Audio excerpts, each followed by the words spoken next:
Salut les guerriers. Quand on parle de la pilule rouge, la red pill, on pense souvent aux relations homme-femme, à l'hypergamie féminine. C'est que là, c'est juste une petite partie, une fraction de la pilule rouge. Dans cette vidéo, je vais te parler d'un élément essentiel qu'il ne faut surtout pas négliger. Dans cette vidéo, tu vas apprendre un autre élément de la pilule rouge, c'est tout. C'est aussi simple que ça. Là, je vais te montrer une vidéo d'enfants, de plusieurs enfants, qui ont été formatés. Et tu vas comprendre le lien avec le reste de la vidéo. Là, il s'agit d'enfants noirs qui ont subi un formatage, et ce formatage existe encore. Je voulais mettre aussi des enfants blancs. Le problème, c'est que avec tout ce qui se passe sur YouTube, je suis pas sûr que ça passerait. Sur YouTube, sur Facebook, sur les réseaux sociaux. Quale è cattiva?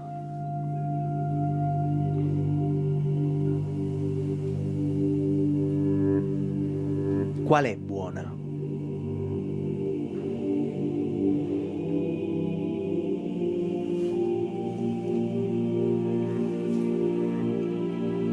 Lei,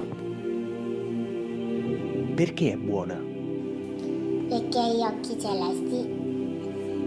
Quale è cattiva?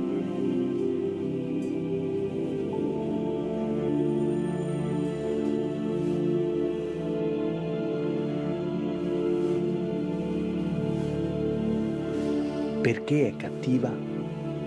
Perché è tutto nero.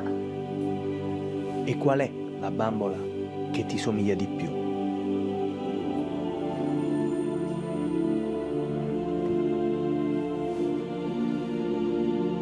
Dans cette vidéo, tu as bien vu que lorsqu'on veut formater ton cerveau, quand le système veut se formater ton cerveau, il peut le faire et il y arrive. Et si tu n'entames pas un travail sur toi-même, c'est la génération suivante qui va en pâtir. Et donc c'est pour ça que c'est important pour toi de prendre la pilule rouge. Mais donc, ça vient d'où le terme red pill? Eh bien, ça vient du film Matrix, au moment où Morpheus tend 2 pilules à Neo, et c'est à lui de choisir. Les red pills sont généralement des humains dont les corps et les esprits ont été libérés de l'esclavage.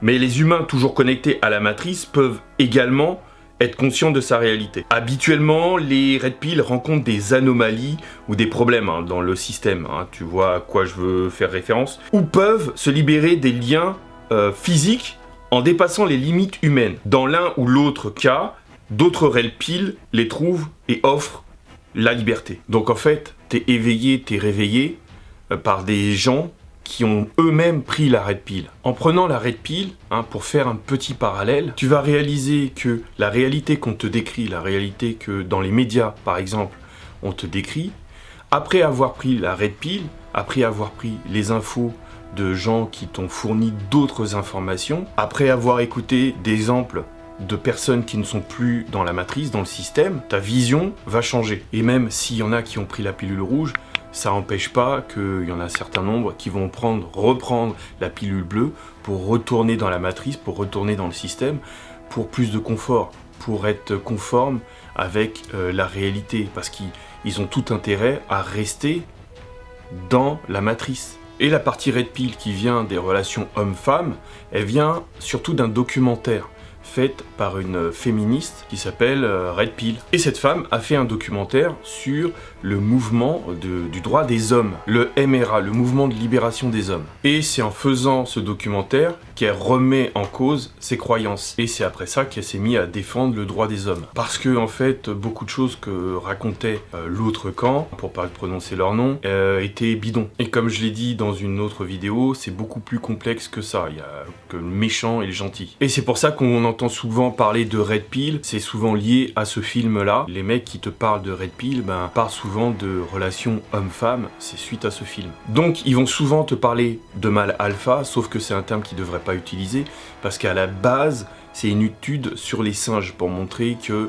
y avait des mâles alpha dans les groupes de singes. Ça vient d'une étude. Donc le mâle alpha, c'est le mâle dominant dans une communauté ou dans un groupe. Les zoologistes et autres scientifiques utilisent ce terme mâle alpha ou mâle dominant pour décrire les animaux du haut du rang. Là maintenant c'est utilisé par des humains, mais normalement ça ne devrait pas, parce que en fait quand tu dis mâle alpha, tu te trompes sur la définition. Il devrait plus parler de leadership, et donc je vais te mettre quelques fiches de personnes personnes qui pourraient t'inspirer, de héros comme le capitaine Mbandian, comme Richard Sorge ou Anna Chapman, ou bien d'autres. Je vous mettrai une petite liste. Pour vous faire comprendre dans quelle bulle, dans quelle matrice, dans quel système on est, je vais utiliser le livre La fabrique à consentement de Noam Chomsky. Il l'a écrit en 88. Et pour lui, il y a 5 filtres. Je vais vous les donner. Il y a la dimension économique du média. Le premier filtre est lié à la propriété des médias. Ils doivent faire des profits, et ce sont des sociétés comme les autres, hein, et ces médias appartiennent à des milliardaires qui forcément veulent que l'information aille dans leur sens et que cela garantisse leur profit au détriment de l'information. Piqûre de rappel, en gros, on a 10 milliardaires qui se partagent le gâteau de la presse française. En 2017, ces 10 personnalités regroupaient à elles seules, écoutez bien, 89,9% des journaux vendus, 55,3% des parts d'audience télé et 40,4% des parts d'audience radio. Le poids de la publicité. Le second filtre expose la réalité de la publicité. Les médias coûtent cher. Donc, qui paye, ce sont les annonceurs. Et pourquoi ? Eh bien, les annonceurs leur vendent des produits et ces produits sont un temps de cerveau disponible. Et le produit, c'est toi. Le troisième, c'est le poids des sources officielles. Le troisième filtre, c'est en fait comment l'établissement contrôle les médias et les journalistes. Les journalistes ne contrôlent pas le pouvoir parce que cet univers encourage la complicité entre le gouvernement, les entreprises, les institutions. Et ils savent jouer avec les médias. Ils les influencent en leur donnant des rapports officiels, des scoops, des interviews d'experts. Et en fait, c'est tout ce qui est indispensable aux journalistes.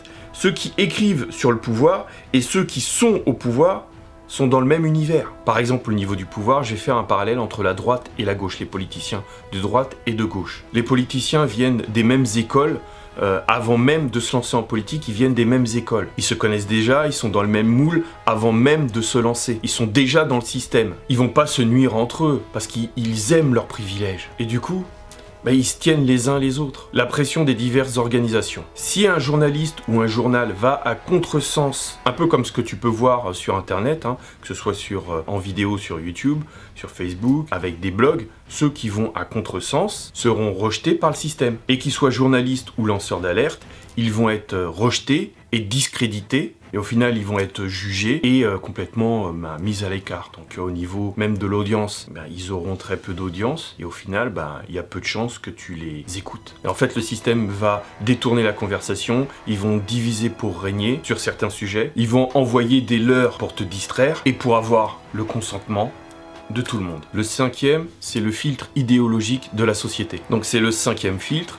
Il faut un ennemi. Donc ça peut être des communistes, ça peut être des immigrés, ça peut être des musulmans, ça peut être, des hommes blancs privilégiés, ça peut être des noirs de banlieue. Un ennemi commun, une distraction commune. Et comme ça leur permettra de contrôler ton opinion, ça leur permettra de fabriquer ton consentement. Avant de continuer, pense à t'abonner à la chaîne et de mettre la petite cloche, hein, parce que il se pourrait que tu vois pas mes vidéos, donc ce serait bien. Et pense à partager la vidéo, ça m'aide beaucoup. Donc les solutions, c'est quoi ? Premièrement, c'est que tu croises les sources d'informations que tu as sur internet, que tu as sur la télé, pour fabriquer, pour avoir ta propre opinion. Parce que c'est pas les médias tenus par des milliardaires qui vont te dire toute la vérité. Et aussi le fait que, par exemple là tu le vois, tu es sur les réseaux sociaux, sur YouTube, sur TikTok, sur Facebook, sur Instagram. Faut bien que tu comprennes l'algorithme, ou plutôt les algorithmes. Et écoute bien, ils vont te suggérer ce que tu regardes d'habitude, sans jamais briser ta bulle. Si tu as toujours les mêmes canaux d'information, l'algorithme, par exemple sur YouTube, il va te suggérer tout le temps les mêmes types, les mêmes typologies d'informations. YouTube, par exemple, ne va pas percer ta bulle. Ils vont te faire rester dans un cocon. Donc diversifie ton information, tes infos, pour ne pas te faire manipuler. Pour connaître mieux les femmes, regarde différentes youtubeurs qui te parlent de relations homme-femme. Pour être en meilleure forme physique, regarde plusieurs, pas un, mais plusieurs youtubeurs qui te proposent du contenu sur la musculation et le sport. Mais si tu veux vraiment augmenter ta valeur, inscris-toi dans mes emails privés. Je partage des stratégies, des histoires, des idées pour que tu puisses atteindre tes objectifs d'indépendance économique. Et comme ça, tu pourras augmenter ta valeur. Parce que si on veut vraiment avoir la red pill, il y a une partie économique, il y a une partie autonomie. Et donc, il faut passer par la case indépendance économique, soit en créant son business, soit en investissant, mais il faut se bouger. L'élément essentiel, dans la red pill, c'est toi. Parce que si tu prends la pilule rouge mais que tu n'agis pas, en fait, ça ne sert à rien. L'élément vital dans tout ce concept, c'est toi. C'est le fait que tu veuilles sortir du système, de la matrice, que tu veuilles plus d'indépendance. Bon, les ancêtres protègent, serrez les rangs et restez unis.